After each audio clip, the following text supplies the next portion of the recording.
Oui, mais ce sont nos valeurs dans ce cas-là qu'il faut interroger.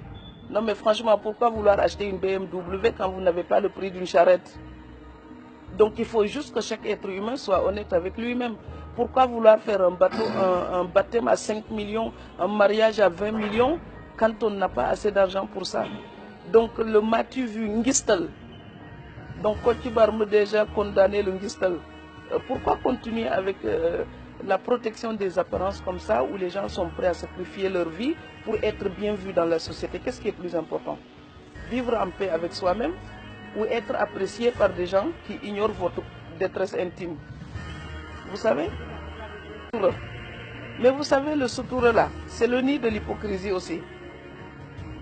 Le fameux sutura fait que quelqu'un devient truand, prend l'argent des gens et puis sauve les apparences. Et on va dire, ah, ni mo baaxe, dafa tabe, ni mo baaxe, dafa tabe.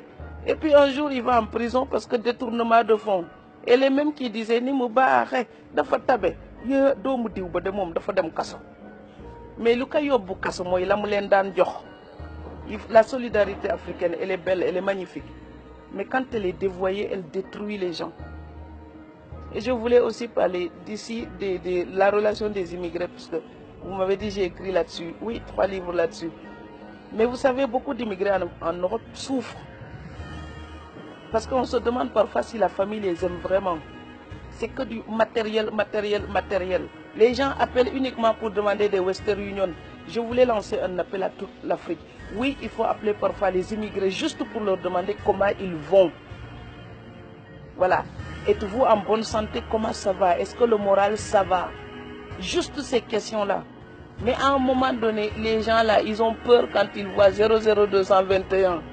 Donc vous croyez qu'ils travaillent, ils ne décrochent pas. C'est qu'ils ne veulent plus décrocher, ils en ont marre. Il faut le dire à notre société. Moi je le dis, hein, ça ne me coûte rien, c'est la vérité. Donc j'ai vu quand j'avais pas un centime, ma maison était vide. Donc maintenant quand on travaille, les gens ils viennent.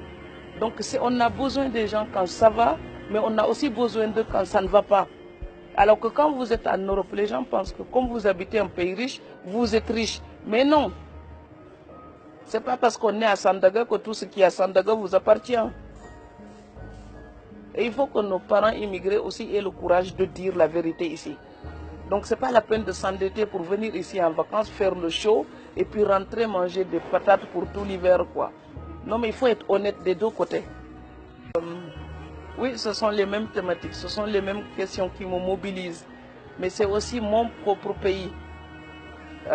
Donc ce que je dis, si d'autres me soutiennent, j'aimerais aussi que ce soit entendu par mes frères et sœurs d'ici.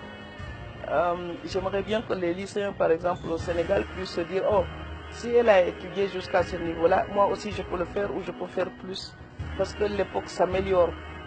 Donc je voudrais qu'on lutte contre la désespérance. Il faut arrêter de dire que tout va mal. Parfois, souvent ici, les gens ils disent, je ne peux pas continuer les études parce que je n'ai pas les moyens. Hey, ça c'est du n'importe quoi. Franchement, même en Europe, même en Amérique, il y a des étudiants qui travaillent chez McDonald's pour payer leurs études.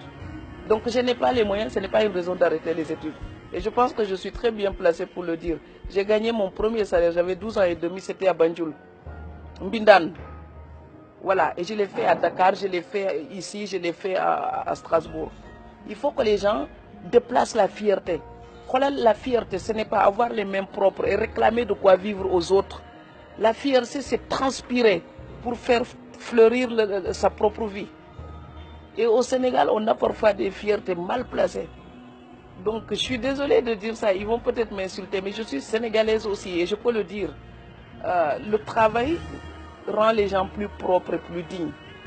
Donc, il faut qu'on travaille. On dit le sous-développement, mais l'Europe là, tout le monde veut aller en Europe. Après la guerre, c'était un tas de pierres. Il y a même des gens, ils avaient tellement faim qu'ils mangeaient des rats.